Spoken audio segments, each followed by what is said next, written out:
Okay, good morning, friends.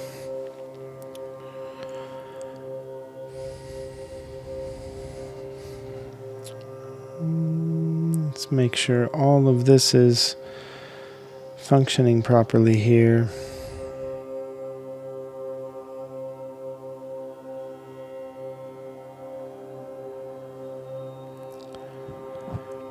I think we're okay.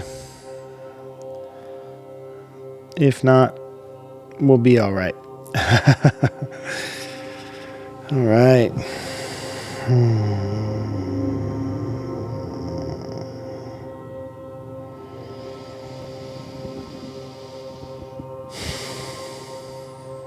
Thanks for joining this morning, and thank you to those in the Sangha. Thank you.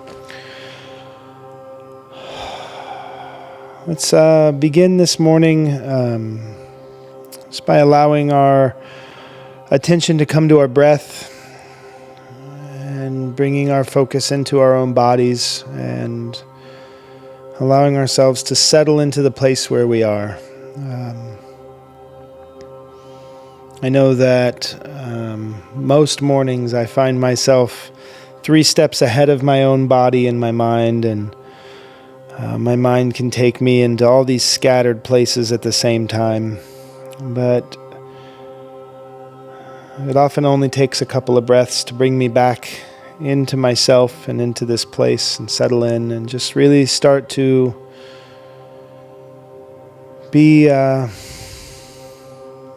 a slight place of wonder. Start to feel the air on your skin in the room that you're in, or notice the smells, or the overall feeling that you have in your body as you take just a few breaths.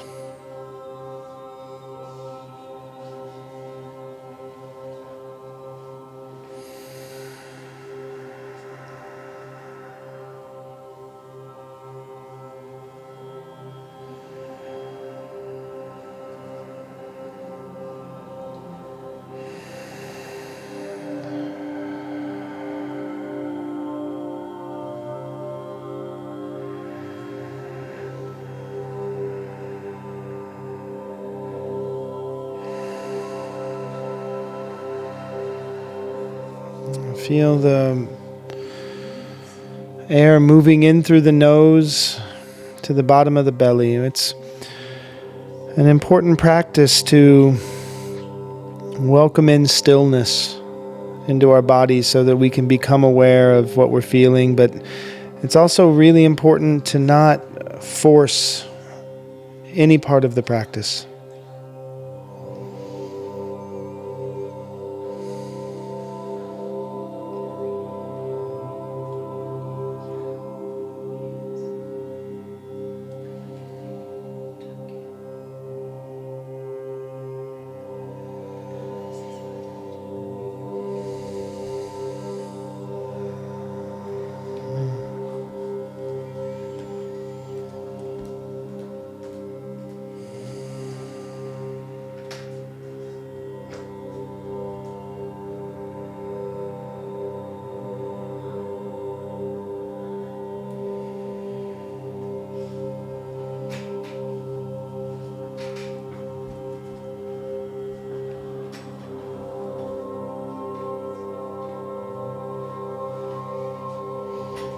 Thanks for joining us here this morning for Journey Home Meditation's morning sit.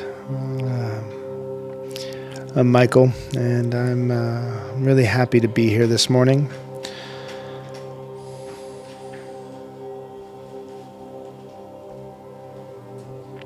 We're going to be following our regular morning practice of some shared breath and some contemplation, as well as getting into a little bit of the bell hooks poetry, but we'll just take a moment to get settled in.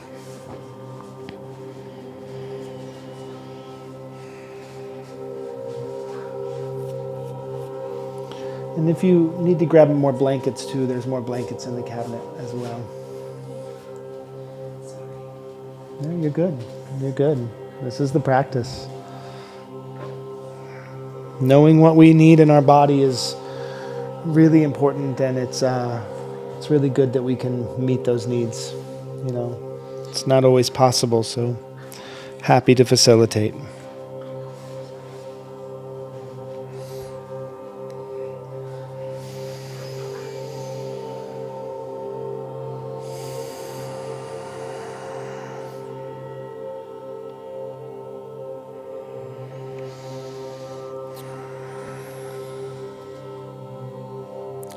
And we'll invite the bell.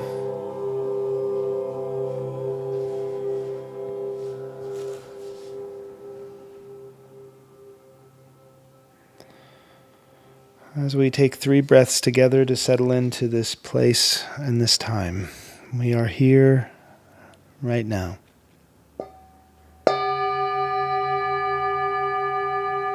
Breathing in,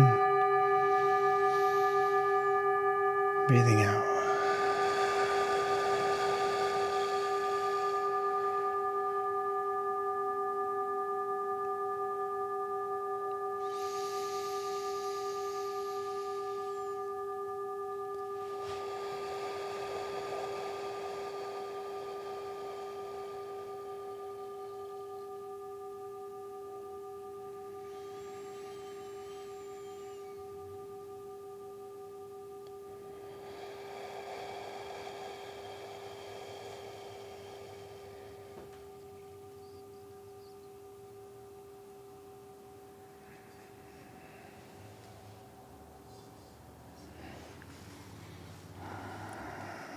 Right. It really is a gift to be able to gather, even whether in personal spaces or through these mediated spaces, but to gather our consciousness, to gather our awareness that there are others who are also experiencing some of the things we experience. And there are those of us out there who are intentionally stepping into these practices. Really is a beautiful and sacred gift. So I can't tell you how many messages I receive from people saying, what you spoke about today, it speaks exactly to what I'm going through. And the reality there is it's that we are all going through these things. There's nothing particularly enlightened or special about any of the things that we are discussing here, but I'm just trying to shine a light on the dark places that I have inside of myself. And by dark places, I mean those places that I've kept in the shadows or have hidden behind. And I think we all have those places inside of us that we just haven't been able to see, haven't been able to look at for whatever reason. And to be able to come here together and take this time to do this, it really is quite special. So I just want to sit with a moment of gratitude for that. Just the awareness that we are not alone.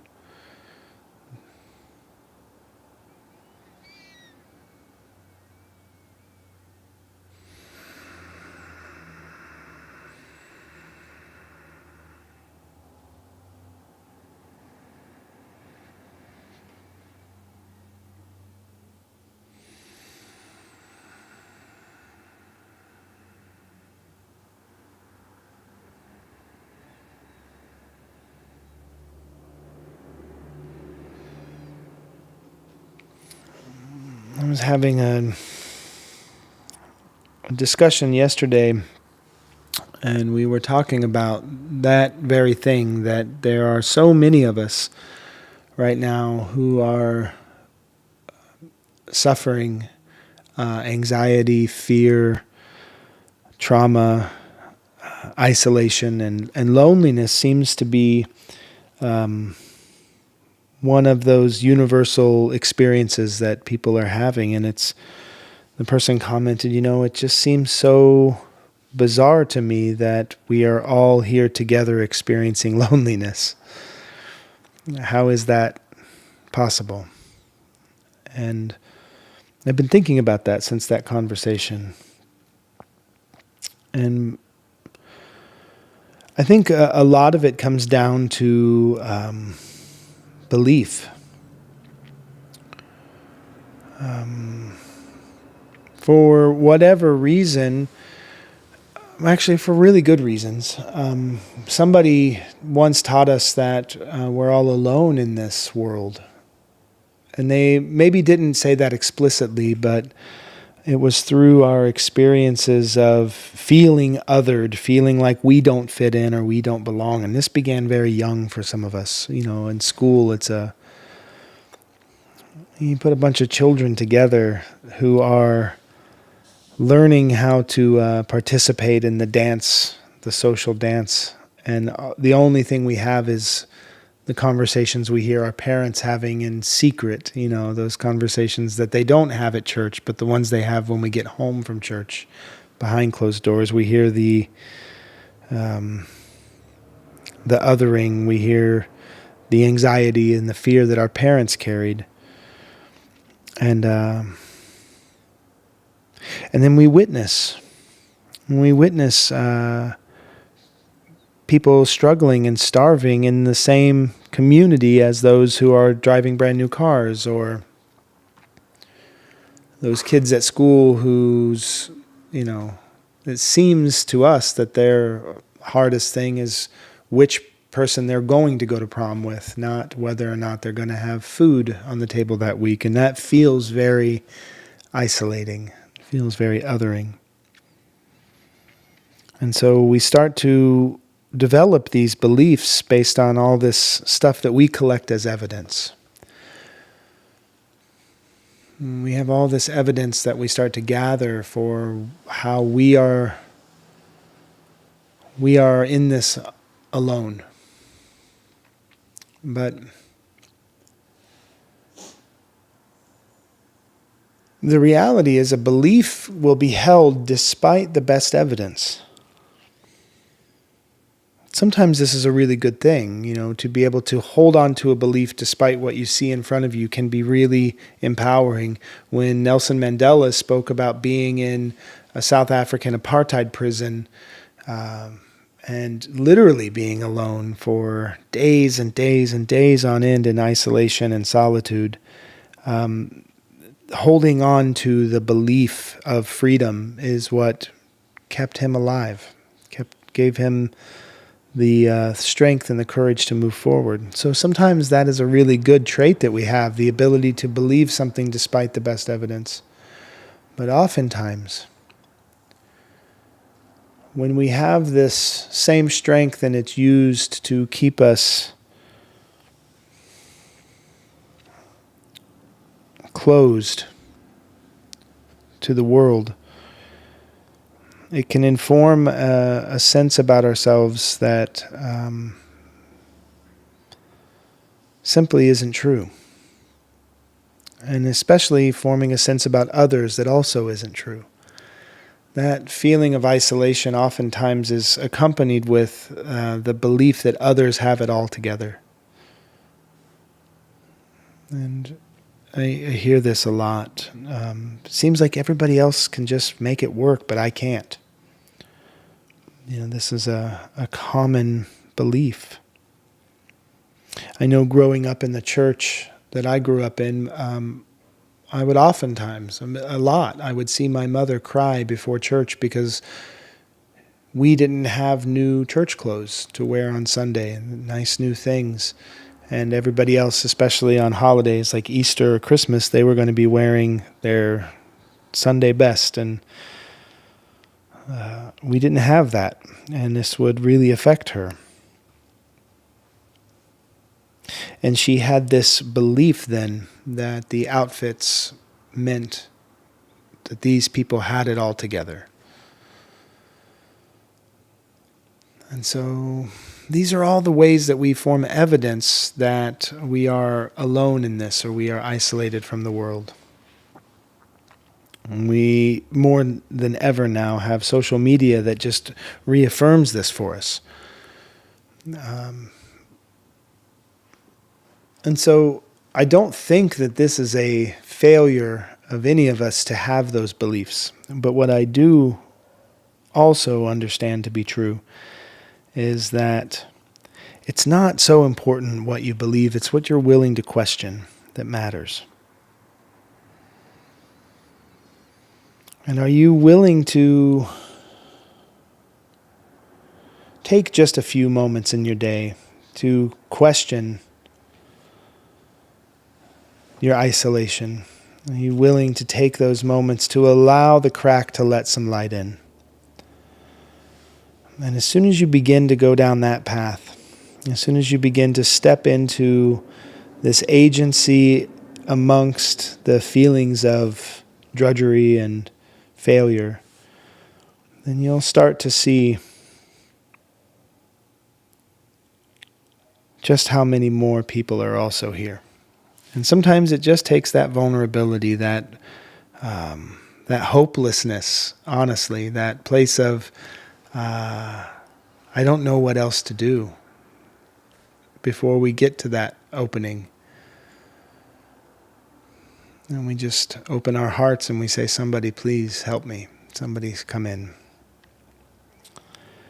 And I think that this is on my heart a lot with what's coming up in our country right now, and how many people are affected by the fear and the insecurity and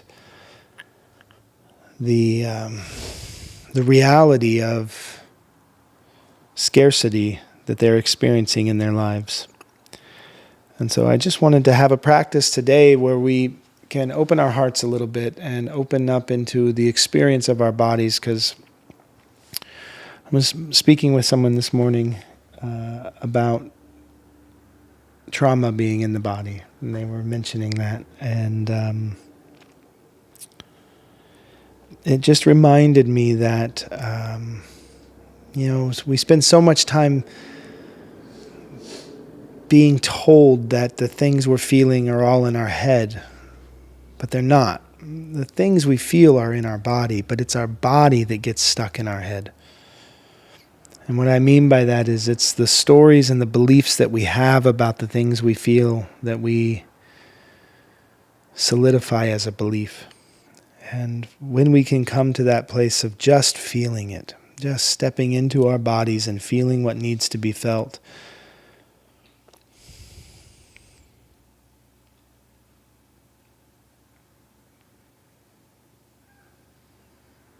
we can really begin to understand our strength and our vastness, and in that lives our connection to each other. The ability to just be present with these feelings and this suffering really is the thing that can connect us. So in this morning practice, well, let's take some time to just be in silence together. But I want you to, if you will, I want to invite you to bring into your heart all of the people that you know that are suffering. And then bring into your heart all the people that you don't know that are suffering. But to get to that place, let's first bring ourselves into our heart space and recognize our own suffering. This is a practice called metta meditation, where we welcome in our own feelings of fear and anxiety and pain, and we sit with them and we hold that space. And then we do that for all of the people of the world. And we wish them love, and we wish them health, and we wish them safety. And we wish ourselves love and health and safety. Usually there's a mantra with this practice, but today I just want to do it in silence together. Just find a way to remind yourself that your belief that you are alone is no longer needed. Not today.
Thanks, friends, for holding that in your heart today.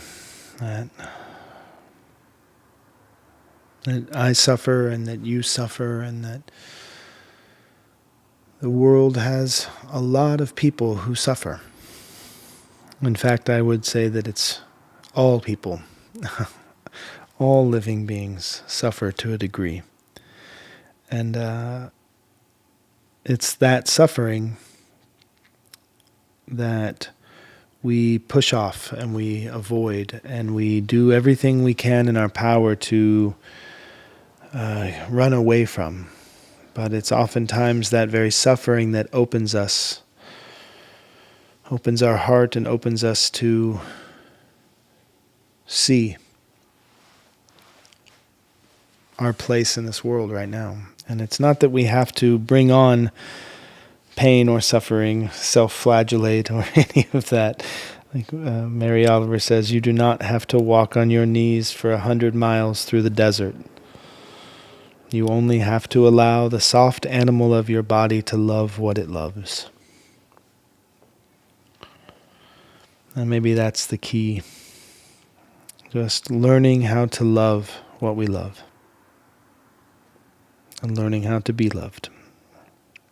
But I know that in my experience,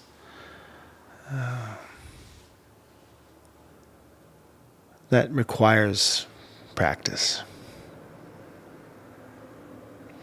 And it's all right. I know how to do that. I've spent years of my life practicing feeling anything but those things. In fact, I've spent a lot of my life practicing not feeling at all, the practice of dissociation.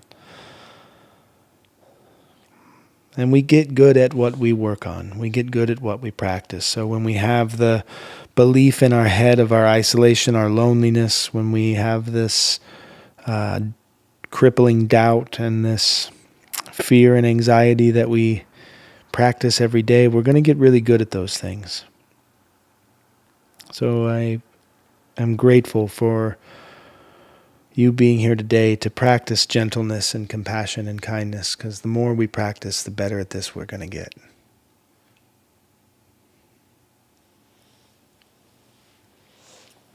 And this is why we say here that if you want to feel better, you have to get better at feeling. So we practice and we practice and we practice.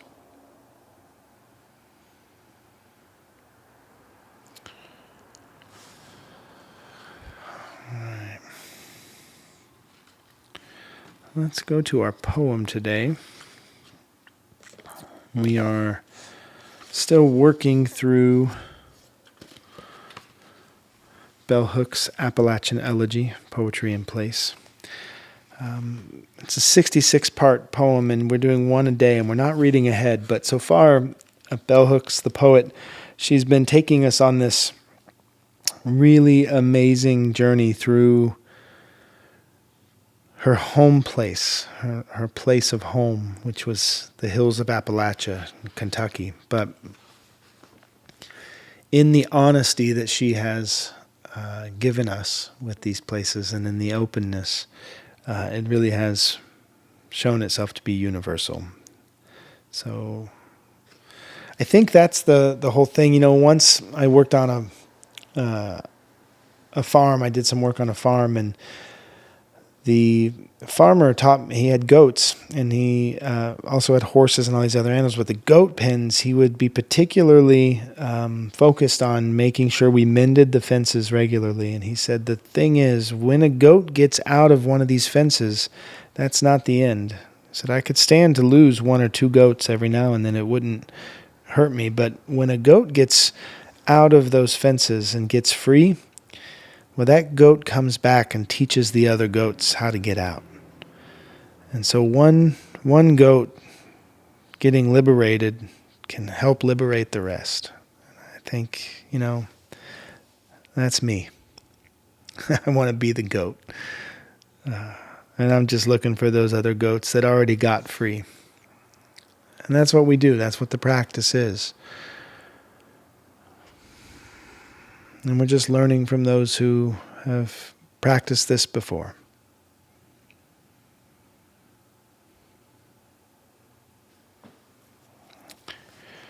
Number 40.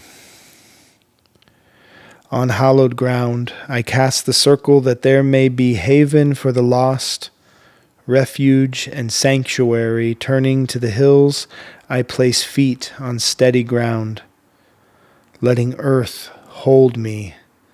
In praise of air, I lift my hands to the heavens, call down grace for blessings. For anointed being, turning toward water, I let go remembered sins, cleanse and purify. Burning sage, I bring fire to warm and illuminate. All around this body light moves, a communion of gathered spirits. Wow. We spent the time today contemplating the notion that there are others out there. There's more of us out there. There's more people who are coming into these practices of compassion and kindness and learning how to find forgiveness in their bodies through the breath. And then Bell Hooks reminds us, all around this body, light moves, a communion of gathered spirits.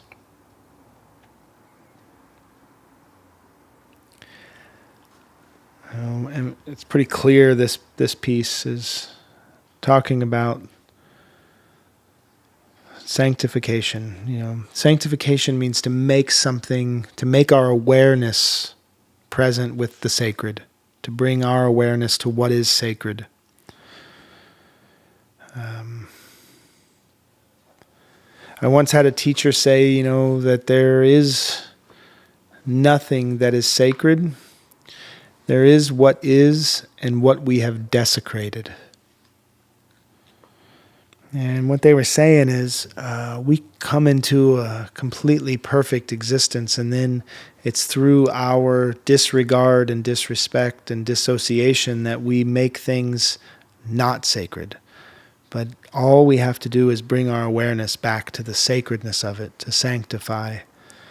And this practice that she's doing here, that's a prayer. Yeah. To place her feet on steady ground, letting earth hold her. She said, in praise of air, I lift my hands to the heavens. In praise of air. When's the last time we praised air? For me, that's what this practice is. This practice of breath is, it's a prayer of gratitude for air, for my body's ability to belong here. If you hop on one of these SpaceX rockets that are going to take everybody to Mars, and you hop out of that rocket, you're not going to be able to breathe the air. You don't belong. I'm not saying we shouldn't go. I don't have any opinion on any of that. Whatever people are going to do, that's what they're going to do.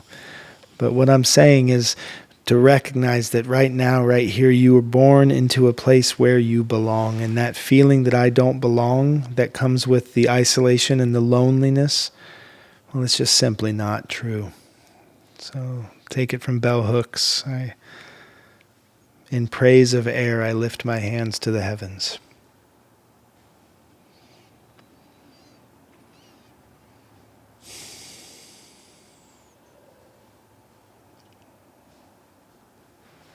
And maybe that's what it is to have gratitude, is just to bring awareness to the wonder and the beauty of the thing.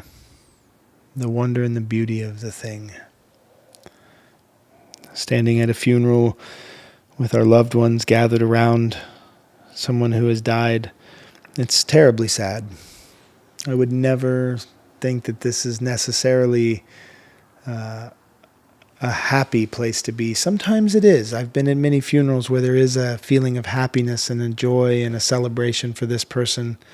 But oftentimes, this is the time that we set aside for our sorrow in that moment. And standing in your sorrow with others who you love and who love you and who loved this person, and sharing that sorrow, that's gratitude. That's the place we grow from.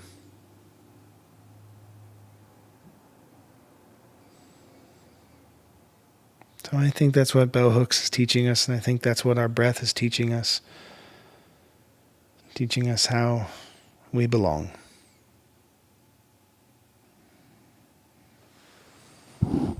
So thank you for being here this morning.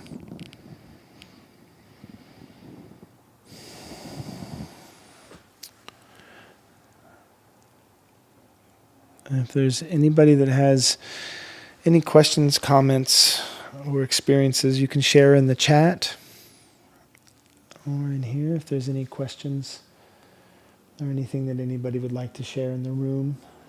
We have time.